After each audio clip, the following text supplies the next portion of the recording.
رسول اللہ فرماتے ہیں تمہارے اسلام کا امتحان یہ ہے کہ جب سنو کوئی ندا دے رہا ہے یا للمسلمین، کوئی رجل، یہاں تو مسلمان کا بھی نہیں کہا گیا، مومن بھی نہیں کہا گیا، کوئی مظلوم مسلمانوں کو پکار رہا ہے مدد کے لیے، وہ ستم میں مبتلا ہے اور مسلمان نہ سنے اس کی آواز، سنی انسنی کر دے اور اپنے کاموں میں مصروف رہے، فلیس بمسلم،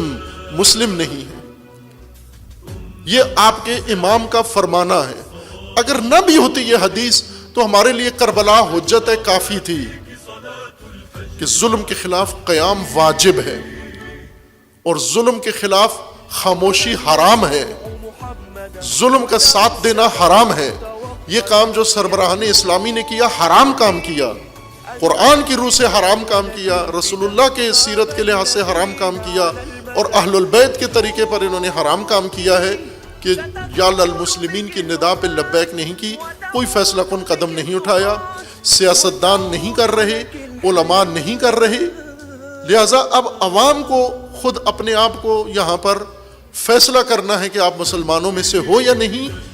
اس کا ثبوت دیں آپ کہ آپ مسلمانوں میں سے ہو، جس طرح سے آواز اٹھا سکتے ہو۔ عرض کیا کہ بڑا میدان میڈیا ہے، اس کے اوپر آواز اٹھاؤ، بھرپور آواز اٹھاؤ، اس کا اثر ہوتا ہے۔ اور پھر اپنے اپنے ملک میں ایسی مؤثر آواز اٹھاؤ کہ یہاں کے ڈرپوک بزدل ذلیل حکمران جو امریکہ کے ڈر سے اس ظلم میں فلسطین کے لیے کوئی قدم نہیں اٹھا رہے، ان کو بھی محسوس ہو کہ ہمیں کچھ کرنا ہے۔ خاموش لوگ سارے سوچنے پر مجبور ہوں، اتنا مؤثر قدم اٹھائیں جس طرح اس کی تاثیر زیادہ ہو۔ الگ الگ ٹولیاں بنا کر اپنی نمائش کرنا، اپنے بینر اٹھانا، اپنے تشہیر کرنا، یہ نہیں ہے، یہ آواز اٹھانا نہیں ہے مظلوم کے لیے۔ اور میں پہلے بھی کئی مناسبتوں پہ یہ عرض کر چکا ہوں کہ اللہ تعالیٰ کی توفیق سے شروع سے ابھی تک ہم نے ثابت بھی کیا ہے، ساری دنیا نے دیکھا ہے اور اس کا تصویری ریکارڈ بھی موجود ہے، ویڈیو موجود ہے کہ ہم الحمدللہ اچھے بڑے پروگرام اندر بھی جامعہ کے اور باہر بھی اور ہر شہر میں کر سکتے ہیں، کانفرنسیں اکیلے تنہا کر سکتے ہیں اور ریلیاں نکال سکتے ہیں، مؤثر عوام شرکت کرتے ہیں، لیکن اس پر ہم نے ترجیح دی ہے کہ بجائے اس کے کہ ہم خود اپنا نام نمود کریں، ہم دوسرے مسلمین کے ساتھ مل کر، تاکہ زیادہ طاقت ہو، زیادہ تاثیر ہو اس کی، اور یہ تاثر ملے کہ شیعہ سنی اکٹھے ہو کر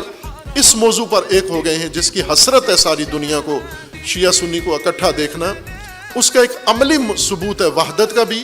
اور خصوصاً اپنے مظلوم فلسطینی اور غزہ کے مظلوموں کو، بچوں کو اور خواتین کو یہ میسج دینا، اور ظالموں کو میسج دینے کے لیے 19 کو انشاءاللہ جو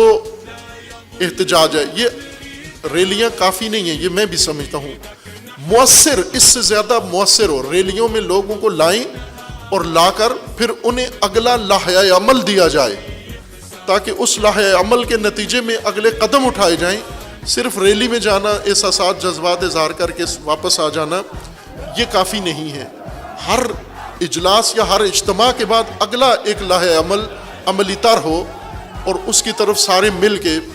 اگر ہمیں خود اکیلے ہی یہ کام کرنا ہوتا تو میں آج ہی اعلان کر دیتا کہ اگلا قدم ہم نے کیا اٹھانا ہے، لیکن چونکہ ان کے ساتھ، سب کے ساتھ، مسلمانوں کے ساتھ مل کے یہ کام کرنا چاہتے ہیں، لہٰذا ان سے بھی ہماری یہ درخواست ہے کہ ایک واضح لائحہ عمل، پاکستان کے غیور لوگ ہیں، عوام متدین ہیں، مومن ہیں پاکستان کے عوام اور جوان پاکستان کے، یہ ہر قدم اٹھانے کے لیے تیار ہیں۔ ان سے غلط فائدہ سیاسی مذہبی اٹھایا گیا ہے، ان کے جذبات کو بھڑکا کر۔ آج وقت ہے جوانوں کا اپنے جذبات کا اظہار کرنے کے لیے۔ اگر تائبین کی طرح، توابین کی طرح، سلیمان ابن سرد کے پیروکاروں کی طرح کربلا نہ گئے، بعد میں کسی جگہ جمع ہو کے قتل ہو گئے، تو اس موت کا بھی کوئی فائدہ نہیں ہے، اس توبہ کا بھی کوئی فائدہ نہیں ہے جو کربلا میں غیر حاضر رہ کے اور بعد میں تلافی کی جائے۔ جب وقت ہوتا ہے، کربلا برپا ہوتی ہے، اس میں شمولیت اور شرکت ضروری ہے، بعد کی توبہ کا کوئی فائدہ نہیں ہے۔ اس لیے تمام امت، نہ صرف شیعہ، تمام امت، اہلیان لاہور، لاہور کے مضافات میں قصور، شیخوپورہ، گجرانوالا، سیالکوٹ، جہاں جہاں سے لوگ، رائے ونڈ ہے، اور اسی طرح چاروں طرف جتنی آبادیاں ہیں، ان سب میں تمام آپ سب ایک کمپین چلائیں، آپ سب ایک دعوتی مہم چلائیں، آپ سب داعی بنے، تمام لوگوں کو، جو بھی آپ کا جاننے والا ہے، کوئی ہے، خواہ وہ سرکاری ملازم ہے، خواہ وہ تاجر ہے، وہ دکاندار ہے، وہ ریڑھی والا ہے، وہ رکشے والا ہے، وہ مذہبی ہے، وہ غیر مذہبی ہے، اس وقت سب کے اوپر اتمام حجت کریں آپ عزیزان، اور یہ جو 2 دن ہمارے پاس ہیں سب کو آمادہ کریں انشاءاللہ۔ اتوار کو 19 نومبر کو انشاءاللہ بھرپور طریقے سے لاہور کے مسلمین سب مل کر اپنے مظلوم مسلمان غزہ کے بھائیوں، ان بچوں اور ان عورتوں کے لیے آواز اٹھائیں گے انشاءاللہ، مؤثر آواز اٹھائیں گے اور اس کو مؤثر بنائیں گے انشاءاللہ ہم۔ اور یہ ہمارے اہل البیت کا فتویٰ ہے، امام حسین کا فرمانا ہے، امام صادق کا فرمانا ہے، اور نبی اکرم کا فرمانا ہے۔ نبی اکرم کے سامنے کسی مفتی کی کوئی حیثیت نہیں ہے۔ اگر وہ کہتا ہے نہیں میرے نزدیک نہیں ہے، تو ہمارے پاس رسول اللہ کا قول ہے۔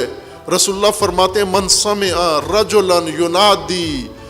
یا للمسلمین، جو شخص بھی سنتا ہے کسی مسلمان کو، کوئی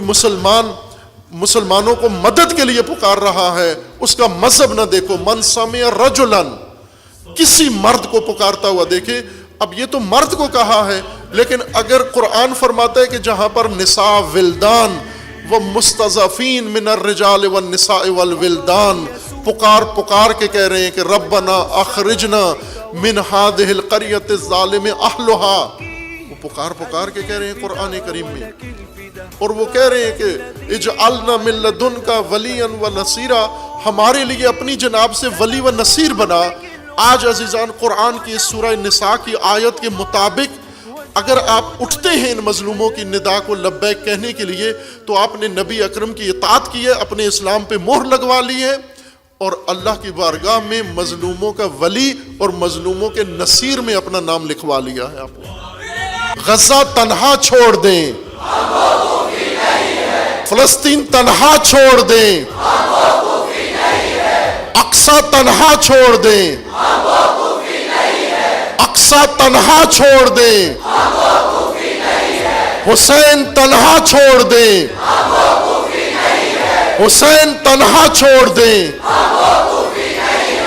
علی تنہا چھوڑ دیں، علی تنہا چھوڑ دیں، علی تنہا چھوڑ دیں، مظلوم تنہا چھوڑ دیں، مظلوم تنہا چھوڑ دیں۔